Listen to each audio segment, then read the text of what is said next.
Hello students, today we are going to start part 3rd of chapter cell, the unit of life. In this chapter, we will discuss about the cell wall, function of cell wall, endomembrane system, endoplasmic reticulum and Golgi body. पहले हम बात करेंगे कि cell wall क्या होता है। Cell wall केवल plant में होते हैं, एनिमल में सेल वॉल नहीं पाया जाता है। Cell wall is a non living rigid structure outer to the cell membrane of plant cell. किसी भी प्लांट के सेल मेम्ब्रेन के बाद का जो आउटर हिस्सा है वह सेल वॉल होता है। बाद में वही बार्क बनता है, बार्क माने छाल बनता है, इसीलिए वह क्या है, नॉन लिविंग कहलाता है और रिजिड कहलाता है। सेल वॉल जो होता है वो डिफरेंट टाइप के प्लांट्स में अलग अलग कंपोनेंट से बना होता है। जैसे कि बात करें अगर हम एल्गल सेल वॉल का, तो वह cellulose, galactans, mannans, mineral like calcium carbonate, silicates से बना होता है। Algal cell wall made up of mostly cellulose, galactans, mannans, minerals में बात करें तो calcium carbonate, CaCO3, silicates etc. Other plant cell wall made up of cellulose, heavy cellulose, pectins and proteins. Primary cell wall and middle lamella are transferred by plasmodesmata that connect the cytoplasm of the adjacent cell. एक cell का connection दूसरे cell से होता है। ये दोनों आपस में एडजेसेंट सेल हैं, पड़ोसी सेल हैं। ये जो पड़ोसी सेल हैं जो एडजेसेंट हैं, उनके बीच साइटोप्लाज्मिक जो फ्लूइड है उसका ट्रांसपोर्टेशन जो होता है वह ट्रांसवर्स जो है पिट्स या पोर के माध्यम से होता है, जिसे हम प्लाज्मोडेस्माटा कहते हैं। इस प्लाज्मोडेस्माटा के माध्यम से साइटोप्लाज्मिक जो फ्लो है सेल टू सेल होता रहता है। इस सेल से एक सेल यहाँ ज्वाइन होगा, एक सेल यहाँ होगा, एक यहाँ होगा, एक यहाँ होगा, एक यहाँ होगा। इनके चारों तरफ सेल्स ज्वाइन रहेंगे और एक सेल का दूसरे सेल में कनेक्शन होता है, इसके माध्यम से साइटोप्लाज्मिक जो कंटिन्यूटी होती है वो बनी रहती है और प्लांट को न्यूट्रिएंट जो है मिलते रहते हैं। यह किसी प्लांट का मिडिल है, यह किसी प्लांट के सेल वॉल का स्ट्रक्चर है, जिसमें यह इसका मिडिल लैमेला है, यह इसके बीच के पिट्स हैं और यह सेल वॉल है। अंदर क्या मिलेगा आपको? सेल मेम्ब्रेन मिलेगा। क्या मिलेगा आपको? सेल मेम्ब्रेन मिलेगा। आया समझ में? और सेंटर में क्या होगा आपका? किसी भी सेल के सेंटर में क्या होता है बेटा? न्यूक्लियस होता है और साइटोप्लाज्म होता है। आप जानते हैं कि सेल के साइटोप्लाज्म में क्या होते हैं? Golgi body, ribosome, endoplasmic reticulum, mitochondria, plant cell है तो प्लास्टिड, ऐसे सारे कंपोनेंट क्या होंगे? पाए जाएंगे। अब सेल वॉल का फंक्शन क्या है, इसके फंक्शन के बारे में पढ़ते हैं। पहला पॉइंट तो ये है कि यह अनफेवरेबल कंडीशंस में सेल को प्रोटेक्ट करता है, make cell powerful and provide certain shape to the cell. It is made exoskeleton of the cell. किसी भी सेल का एक्सोस्केलेटन को बनाता है, सेल को पावरफुल बनाता है, सेल के सर्टेन शेप को मेंटेन करता है। पिट्स, किसी भी सेल में जो पिट्स होते हैं बेटा, किसी भी सेल में जो पोर्स होते हैं, इसका फंक्शन क्या होता है कि responsible for transportation of cytoplasmic continuity. किसी एक सेल का दूसरे सेल के बीच जो साइटोप्लाज्म की कंटिन्यूटी है, जो उसका फ्लो है, उसको मेंटेन करता है। अगर एक फ्लो नहीं होगा तो न्यूट्रिएंट का एक्सचेंज नहीं होगा, एनर्जी का ट्रांसपोर्टेशन नहीं होगा और सेल टू सेल एनर्जी मिलेगा नहीं, तो ग्रोथ में क्या होगी, दिक्कतें आएंगी।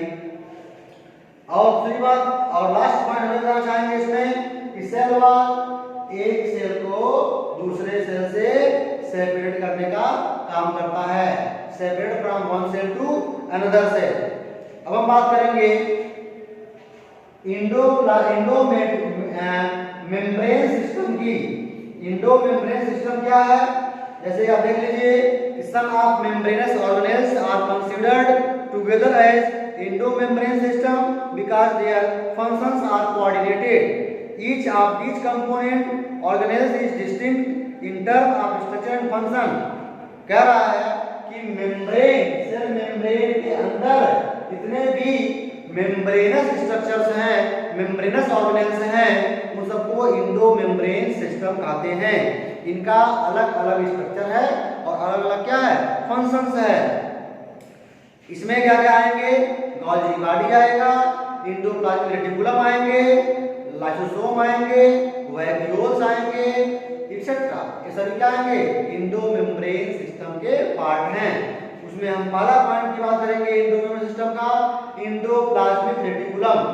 तो बेटा एंडोप्लाज्मिक रेटिकुलम कहाँ गया, एंडोप्लाज्मिक रेटिकुलम क्या होता है, अगर हम बात करें तो बेटा एंडोप्लाज्मिक जो रेटिकुलम है इसकी डिस्कवरी पोर्टर ने किया था। एंडोप्लाज्मिक रेटिकुलम की जो डिस्कवरी है वो किसने किया था, पोर्टर एंड लेटर क्लाउडे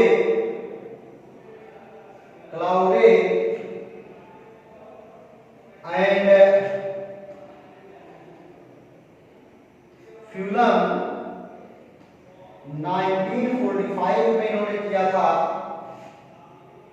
और बताया था कि जो ईआर होते हैं वो बेटा दो तरह के होते हैं, एक तो एसईआर और एक आरईआर, सॉरी एसईआर और आरईआर।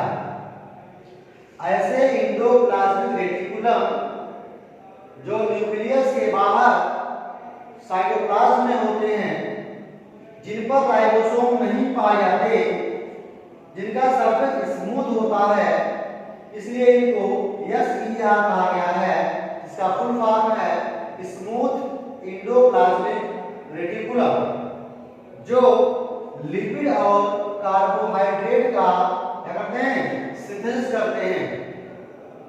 दूसरा, ऐसे एंडोप्लाज्मिक रेटिकुलम जो न्यूक्लियस के चारों तरफ पाए जाते हैं, जो न्यूक्लियस के चारों तरफ पाए जाते हैं, न्यूक्लियस के चारों तरफ पाए जाते हैं, जिनके पास बेटा क्या होते हैं, जिनके पास राइबोसोम होते हैं। तो ऐसे एंडोप्लाज्मिक रेटिकुलम जो अपने सरफेस पे राइबोसोम को बियर करते हो उसे बोलते हैं रफ एंडोप्लाज्मिक रेटिकुलम, जो हेल्प इन प्रोटीन सिंथेसिस, जो प्रोटीन के सिंथेसिस में हेल्प करते हैं। इसलिए राइबोसोम का इंपॉर्टेंट फंक्शन क्या होता है, प्रोटीन को सिंथेसाइज करना। ये जो है फंक्शंस की बात करें, अगर एंडोप्लाज्मिक रेटिकुलम के फंक्शंस क्या है, तो पहला पॉइंट तो इसमें ये है कि यह मैकेनिकल सपोर्ट प्रोवाइड करता है और यह सेल का इंडोस्केलेटन कहा जाता है। आरईआर जो होते हैं, मैंने वही बताया आपको, आरईआर रफ एंडोप्लाज्मिक रेटिकुलम वह प्रोटीन को बनाने के लिए बेटा क्या है, रिस्पांसिबल है, जबकि एसईआर इनके सरफेस पे राइबोसोम नहीं पाए जाते हैं, वह लिपिड और कार्बोहाइड्रेट को सिंथेसाइज करते हैं। जो पाथवे है ट्रांसपोर्टेशन का ऑफ वेरियस सबस्टेंसेस के ट्रांसपोर्ट का जो पाथवे है वह हमारी बॉडी में, सेल में इस तरह से होता है।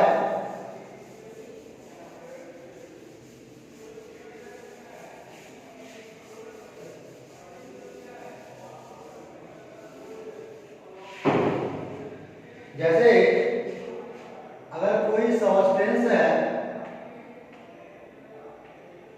तो यह पहले RER में जाएगा, फिर वहां से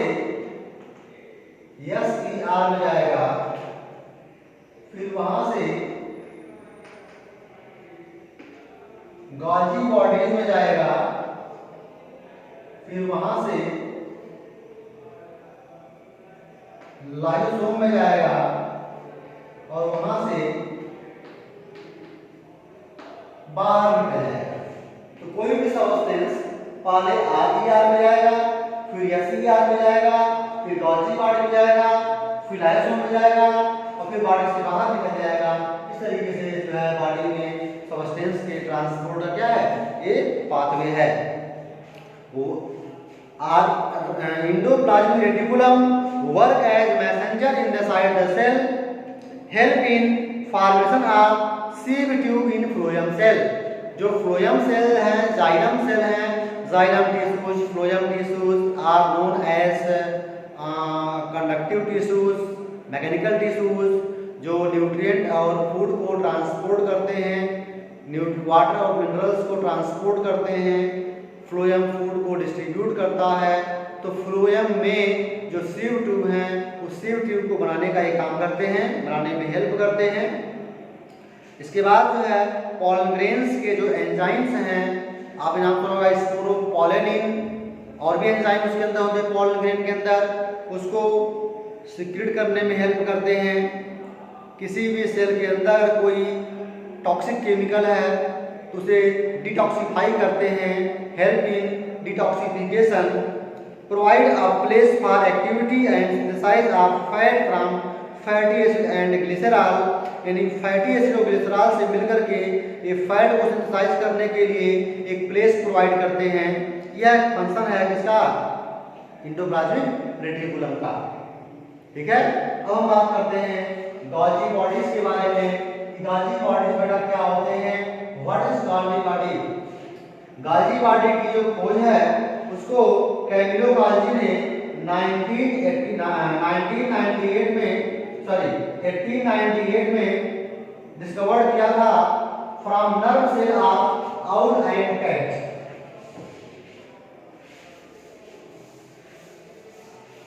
डिस्कवर किया था कैमिलो गॉल्जी ने फ्रॉम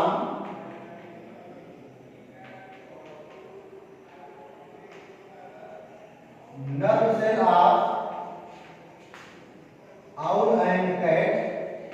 उल्लू और बिल्ली के नर्व सेल से इन्होंने क्या किया था, पता किया था। अगर बात करें इसके डिस्ट्रीब्यूशन का,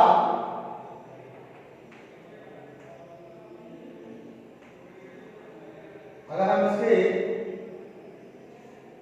डिस्ट्रीब्यूशन की बात करें तो present all cells except prokaryotic cell and mature RBC. Prokaryotic cell और मैच्योर आरबीसी में ये क्या होते हैं, छोड़ करके सभी सेल में पाए जाते हैं। कुछ एक्सेप्शन है, एक्सेप्शन क्या है, अपवाद क्या है, absent in male gametes of fungi, absent in mature sperm of animal, absent in bryophytes and pteridophytes। Functions क्या है इसके, synthesize of polysaccharide, formation of glycoprotein, formation of cell plate, synthesis of pectin, synthesis of carbohydrate, formation of acrosome enzyme present in the sperm, help in the penetrate the layer of zona pellucida of egg and help in the fertilization, formation of lysosome enzyme। At last Golgi body is known as traffic police of the cell। Golgi body को किसी भी cell का traffic police के नाम से हम जानते हैं। कि सेल क्या है, ट्रैफिक पुलिस है। तो सेल के अंदर जो ऑर्गेनेल्स हैं उनको मेंटेनेंस को ही बनाए रखता है, उनके प्लेस को बनाए रखता है, उनके मूवमेंट को ये मेंटेन करता है। अब हम बात करते हैं गॉल्जी बॉडी का जो शेप है, इसके दो फॉर्म हैं, एक सिस फॉर्म है, एक ट्रांस फॉर्म है। सिस फॉर्म का मतलब होता है मैच्योरिंग फार्म और ट्रांसफार्म का मतलब होता है कि फार्मिंग फार्म। दो इसकी अवस्थाएं हैं। जैसे देखिए इसमें ये ऊपर का यह इतना जो हिस्सा है वह ट्रांसफार्म है। ट्रांसफार्म इसे बोलते हैं फार्मिंग फेज, फार्मिंग फेज। और ये हो जाएगा आपका